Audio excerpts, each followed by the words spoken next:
We got stranded so close to home. It's almost unbelievable. You'll probably ask throughout this whole thing, you were so close to home. Why didn't you just go home? It's gonna make a lot of sense. Let me explain it to you. Watch. But first the intro.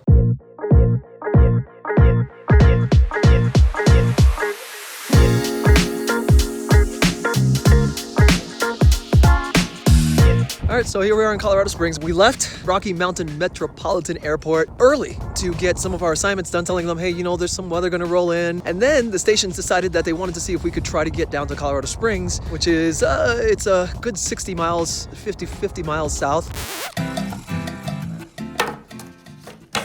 This is what we call a sectional aeronautical chart. Well, this is like not the official one. This is just one I printed off the internet. This right here depicts Denver. That's Denver, Colorado. Here is Colorado Springs. Denver, Colorado Springs. For contrast, this is the same scale chart right here. This is the New York area. New York, Jersey, on this half, Denver, Colorado Springs. For those of you who are on the west side, Los Angeles.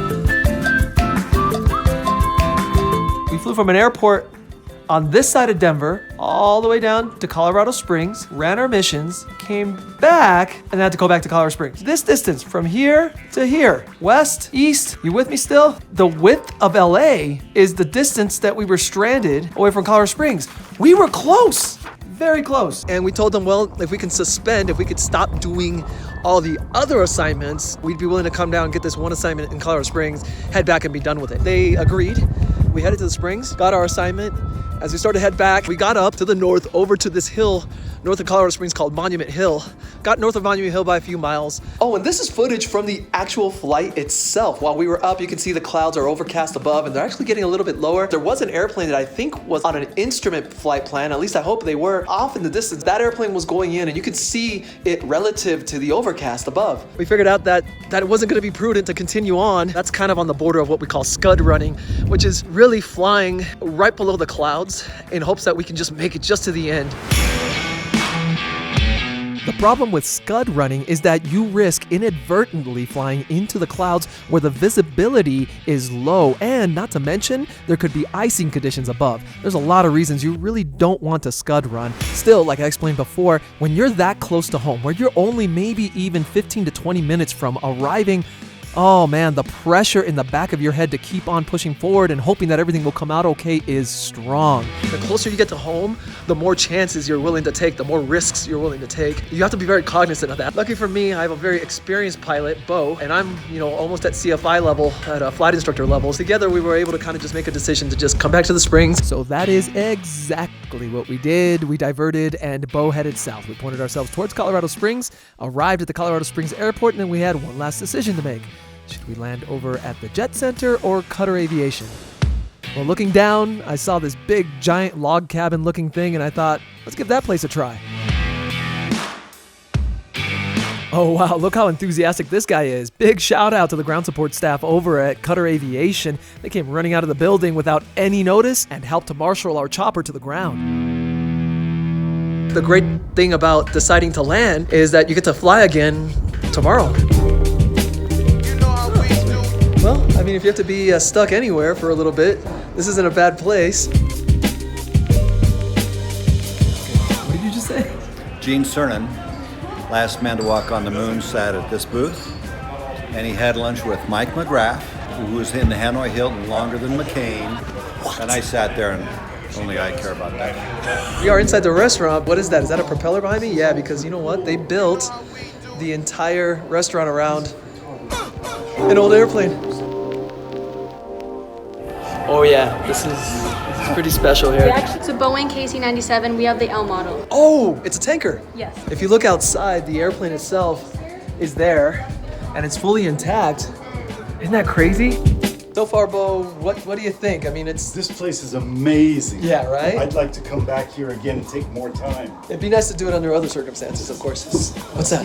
Steve Austin from $6 Million Man. Isn't that his aircraft that he was? $6 Million Man. $6 Million Man. Oh man, that's a show of the 80s. $6 Million Man. Wow.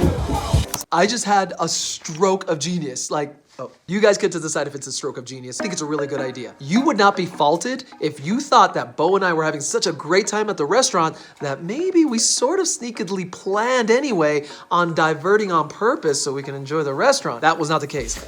But it made me think of something. We always try to plan a few alternatives, some ways out in case, say, the weather goes bad or we have some kind of emergency, somebody gets sick in the airplane. What if in our alternatives, we have something that we would want to see? Then that way when our plan A goes downhill and we have to divert, then the pressure to wanna go ahead and continue on wouldn't be so hard because we'd say, hey, this would be a good time to go down to that restaurant over there that we know about. We make our plan B so good that it's like our plan A. That's gotta help with the external pressure part of all the decision making, right? I'm talking safe pilots here. I don't know, just give it a thought, okay? Let it sit. Back to the. Oh man, there is so much more than I can cover in one episode about this amazing airplane slash restaurant slash museum, really. Lucky for us, the story of this fine establishment has been told numerous times on YouTube. Check out the YouTube channel called Tasted, where host Michael truly gives us a truly thorough explanation and history of this amazing place. At the hotel, still thinking about it, still made the right choice. You can see the moon and some stars, but it's not quite right. If you just look to the north, you can see Monument Hill's got this very nice, strong strip of clouds right over the top of it. Bottom line, it doesn't make sense to be trying to go up and take a look in the middle of the night. It's unsafe. It actually would be really stupid to do that. We're at a hotel. Look at this. This is safe. Nobody's mad at us. All I gotta do is rest well, and we can continue and evaluate in the morning before we take off. I had just about forgotten how really nice it is to wake up in Colorado Springs and the mountains be right in your face. I didn't have an overnight bag with me, but the Radisson hooked us up with this really cool little dental kit. Look at this cute little tiny itty bitty tube of toothpaste, man. Look at my pinky. This is my pinky. It's tiny toothpaste. Tiny toothpaste. Not a toothpaste.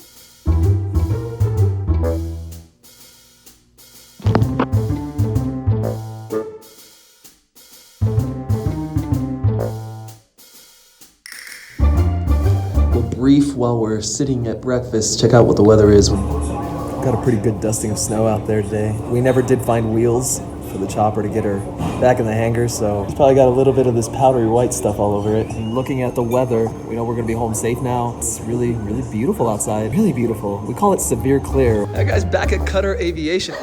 Buddy Danielle. Hi! Hey, and Lil Day. Hey! Shameless shout outs. Bye guys, thanks a lot for taking care of our helicopter. Of course, anytime. How's she looking? She's looking good. We got a little frost on the blades. We're gonna have to turn the blades, rotate them in order to get the sun to look at the other side of the blades. But and we got a little bit of frost up here in the front, so yeah, but it'll warm up. We have the sunny side of the blade and we have the shady side of the blade. The side that was on the sun got cleaned off pretty quickly. The side that was on the shade, not so much. A little bit of snow that could change the balance of the blades. Honestly, it helps slow things down a little bit too. You know, it's good to slow things down in aviation sometimes because we move so fast. While we're waiting for the frost to go down, this very great opportunity to see my little brother. It's Jeffrey, everybody. Hello. Hi. How's it going? Going great. Good to see you. Hey. There we are. Almost too close.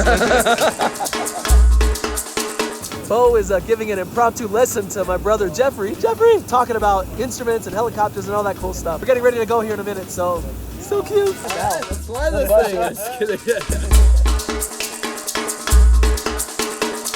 So we gave Jeffrey a really quick tour of the helicopter, and after saying goodbye, what do you think about our decision to stay here for one night? Oh, yeah, I mean, it makes sense. It kind of sucks. It's inconvenient always because you're here stuck overnight, but... Yeah. I wonder why I never get stuck in San Diego, though. Yeah. How come that never happens? Yeah, that's true. It's time to head back to Denver. Finally.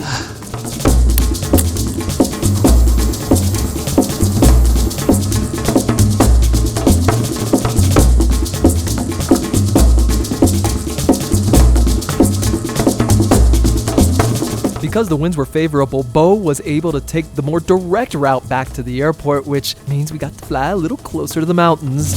That provided us some splendid views.